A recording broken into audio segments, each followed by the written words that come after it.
ప్రియమైన దేవుని బిడ్డలారా, మీ అందరికీ ప్రభు పేరట వందనాలు. దేవుడు మనల్ని ఎంతగానో కాచి కాపాడి ఈరోజు ఈ సమయాన్ని తిరిగి మళ్ళీ మనల్ని ఇలా కలుసుకుంటాకి ఇచ్చిన కృపను బట్టి మీకు ఎంతగానో కృతజ్ఞత స్థుతులు దేవుడికి నేను చెల్లించుకుంటున్నాను. ఈరోజు ఎక్కువ సమయాన్ని నేను వృధా చేయను, డైరెక్ట్గా సబ్జెక్ట్లోకి వస్తాను. సో మనం నిన్న ఒక గ్రంథం గురించి మనం తెలుసుకున్నాం, ఆదికాండం. ఆదికాండం అంటే ఏమిటి, అది ఎందుకు ఆ గ్రంథం మనకి వచ్చింది, ఆ గ్రంథం నుంచి మనం ఏం నేర్చుకున్నాం అనే దాన్ని మనం నిన్న ధ్యానించాం. అంటే మానవుని యొక్క కంప్లీట్ సృష్టి తర్వాత మానవుని యొక్క పుట్టుక, ఇవన్నిటి చరిత్ర గురించి, ఆదిమ గురించి మనం ఆదికాండంలో తెలుసుకున్నాం. అయితే ఈరోజు నిర్గమాకాండం గురించి మనం తెలుసుకుందాం. అసలు ఈ నిర్గమాకాండం అంటే ఏమిటి, దీన్ని ఎందుకు ఈ గ్రంథాన్ని, ఈ పుస్తకాన్ని రాయటం జరిగింది, ఈ గ్రంథం యొక్క ప్రత్యేకత ఏంటి, ఇది ప్రజలకు దేవుడు ఈ గ్రంథం ద్వారా ఏం తెలియజేస్తున్నాడు, వీటి గురించి మనం ఈరోజు మాట్లాడుకుందాం. ప్రియ దేవుని సంగమా, నిర్గమాకాండం అంటే మేజర్గా దీని ప్రత్యేకత వచ్చేసి గ్రీకు భాషలో నిర్గమ అంటే వెళ్ళిపోవటం లేదా బయటకు దారి అని అర్థం. గ్రీకు భాషలో నిర్గమ అంటే వెళ్ళిపోవటం లేదా బయటకు దారి అని అర్థం. అయితే ఈ నిర్గమాకాండాన్ని ప్రభు అయిన యేసు ప్రభు వారు మనకి ఎందుకు ఈ నిర్గమాకాండాన్ని మనకి తెలియచేస్తున్నాడు అంటే, మేజర్గా దీని యొక్క మెయిన్ ఉద్దేశం ఏమిటంటే, ఆయన సృష్టిలో ఫస్ట్ ఆదికాండంలో సృష్టించబడిన ఎవరైతే మనుషులు ఉన్నారో ఇశ్రాయేలు ప్రజలు అంటారు. ఇశ్రాయేలు ప్రజలు ఐగుప్తులో బానిసత్వం చేస్తున్నారు. అంటే బానిసలుగా అయిపోయారు, ఐగుప్తు దేశం వెళ్ళిపోయి అక్కడ ఐగుప్తులో బందీలుగా ఉన్నారు. అట్టి బందీలుగా ఉన్న ప్రజలను దేవుడు విడిపించటం అనేది ముఖ్యంగా ఈ యొక్క గ్రంథం యొక్క ముఖ్య సారాంశం. అయితే దేవుడు ఈ బందీలుగా ఉన్న ఐగుప్తీయుల నుంచి ఇశ్రాయేలు ప్రజలను విడిపించడానికి మోషే అనే ఒక ప్రవక్తని ఎన్నుకున్నాడు. ఇది చాలా చాలా ఇంపార్టెంట్. మోషే అనే ప్రవక్త ద్వారా యేసుక్రీస్తు ప్రభువారు ఐగుప్తులో బందీలున్న తన ప్రియ బిడ్డలైన ఇశ్రాయేలు ప్రజలని ఎలా విడిపించాడు, ఇది మనకి ఈ గ్రంథం యొక్క మేజర్ మనకి తెలియజేస్తున్న వివరణ.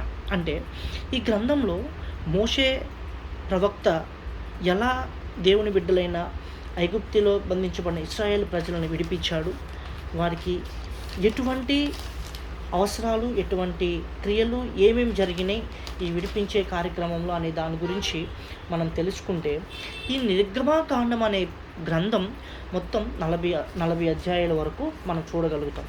ఈ 40 అధ్యాయాలు మనకి దేవుని యొక్క కృప, దేవుని యొక్క ప్రేమ, అట్లాగే దేవుని యొక్క సహాయం, దేవుని యొక్క మహిమలు, దేవుని ఎదురు తిరగటం వలన వచ్చే నష్టాలు, వీటన్నిటి గురించి మనకి ఈ నిర్గమాకాండం వివరిస్తుంది. అయితే ఈ నిర్గమాకాండాన్ని ప్రథమంగా మనం ఎలా చదవాలి అంటే, దీని గురించి మనం ఎలా ధ్యానించాలి, దీని గురించి మనం ఎలా తెలుసుకోవాలి అంటే, నిర్గమాకాండాన్ని మనం 3 భాగాలుగా విభజించడం జరిగింది.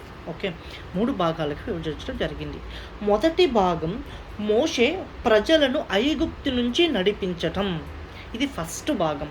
అంటే ఇది ఏం తెలియజేస్తుందంటే, ఐగుప్తు నుంచి బయటకు నడిపించటం అంటే 1వ అధ్యాయం నుంచి 13వ అధ్యాయం 16వ వచనం వరకు మోషే ఇశ్రాయేలు ప్రజలను బయటకి, అంటే ఐగుప్తులో బందీలున్న ఇశ్రాయేలు ప్రజలను బయటకు ఎలా విడిపించాడు అనే దాని గురించి మనం ఈ 1 నుంచి 13 అధ్యాయాల్లో మనం తెలుసుకుంటాం. అంటే ఇశ్రాయేలుకు మోషేకు కష్టకాలం, దేవుడు మోషేను ఏర్పరచుకొనటము. ఓకే, ఇశ్రాయేలు దేవుడు ఐగుప్తు, ఓకే, ఇశ్రాయేలును దేవుడు ఎలా ఏర్పరచుకున్నారు అంటే, ఈ 1 నుంచి 13 అధ్యాయాలు ఏం చెప్తున్నాయి అంటే, ఇశ్రాయేలు ప్రజలను విడిపించడానికి మోషేని ఎలా ఏర్పాటు చేసుకున్నారు, ఆ విడిపించడంలో జరుగుతున్న ఈ ప్రక్రియలో, ఈ సమయంలో, ఈ కాలంలో ఎటువంటి కష్టాలు ఎదురైనాయి అనే దాని గురించి మనం ఈ 1 నుంచి 13 అధ్యాయాలలో మనం చూస్తాం. అంటే ఐగుప్తు నుంచి విడిపించటం, ఇది ఫస్ట్ కాన్సెప్ట్. సెకండ్ కాన్సెప్ట్, మోషే ఐగుప్తులో నుంచి విడిపించిన తరువాత అరణ్యంలో నడిపించడం. మనందరికీ తెలిసిందే, అరణ్యంలో ప్రజలని దగ్గర 400 సంవత్సరాల పాటు వాళ్ళు అరణ్యంలో ప్రయాణం చేశారు. ఈ అరణ్యంలో ప్రయాణం చేస్తున్న సమయంలో ఓకే ఇక్కడ ఏమేమి పరిస్థితులు వీళ్ళు ఎదురయ్యారు, ఎటువంటి యుద్ధాలకి దేవుడు వీళ్ళందరినీ ఎదురుపరిచారు, అంటే ఎటువంటి ఫరో నుంచి వీళ్ళకి ఎటువంటి కష్టాలు వచ్చినాయి, ఫరో నుంచి ఎటువంటి యుద్ధాలు వచ్చినాయి, వీళ్ళు ఎటువంటి యుద్ధాలను దేవుడు సహాయంతో మోషే యుద్ధాన్ని ఎలా గెలిచాడు అనే విధంగా మనకి 13వ అధ్యాయం నుంచి 18వ అధ్యాయం 27 వరకు మనకి చూస్తే చాలా క్లియర్గా అర్థమవుతుంది. అంటే మోషే అరణ్యంలో ప్రజలను నడిపించటం. ఈ అరణ్యంలో నడిపించుతున్నప్పుడు సముద్ర మార్గం గుండా ఫస్ట్ మనకు తెలిసిందే, దేవుడు సముద్ర మార్గం గుండా వీళ్ళందరినీ విడిపించాడు. దేవుడు ఆహారాన్ని, నీటిని ఆ సమయంలో వాళ్ళకి ఆకలిస్తున్నప్పుడు ఆకలికి, నీటికి ఏ కుదువు లేకుండా వాళ్ళని చూసుకున్నాడు. ఓకే, యుద్ధంలో విజయం ఎలా సాధించాలి మీ అందరికి తెలిసిందే. సముద్రాన్ని పాయలుగా చేర్చి ఫరో సమయాన్ని మొత్తాన్ని కూడా ఆ సముద్రంలో కలిపేసి, అంటే ఈ రెండవ గ్రంథం, అంటే ఈ రెండవ భాగ్యం ఏం తెలియచేస్తుంది అంటే 13 నుంచి 18వ అధ్యాయం వరకు మోషే అరణ్యంలో ప్రజలను ఎలా నడిపించాడు, ఎటువంటి కష్టాలు వచ్చినప్పుడు, ఎటువంటి యుద్ధాలు వచ్చినప్పుడు, ఎటువంటి ఆహార పరిస్థితులు ఎదురైనప్పుడు దేవుడు మోషేని ఎలా వాడుకున్నాడు, మోషే ద్వారా తన ప్రజలైన ఇశ్రాయేలు ప్రజలకు ఎలా దగ్గరగా ఎలా సహాయం చేశాడు, ఎలా కాపాడాడు అనే వివరణ మనకి దీంట్లో అర్థమవుతుంది. ఇది రెండవ భాగం. మూడవ భాగం సీనాయి పర్వతం వద్ద మోషే ప్రజలకు వివరణ. అంటే సీనాయి పర్వతం మీద ఏం జరిగింది, దేవుడు మోషేను సీనాయి పర్వతం మీదకి పిలిచి ఏమి ఆజ్ఞలు ఇచ్చాడు, దీని గురించి మనం మాట్లాడుకుందాం. దేవుడు మోషేకు ధర్మశాస్త్రాన్ని ఇచ్చాడు. అంటే ఇక్కడ 10 ఆజ్ఞలు. అంటే ఈ మూడవ భాగంలో ఏం కనిపిస్తుందంటే ఇశ్రాయేలు ప్రజలకి 10 ఆజ్ఞలను దేవుడు ఇస్తున్నాడు.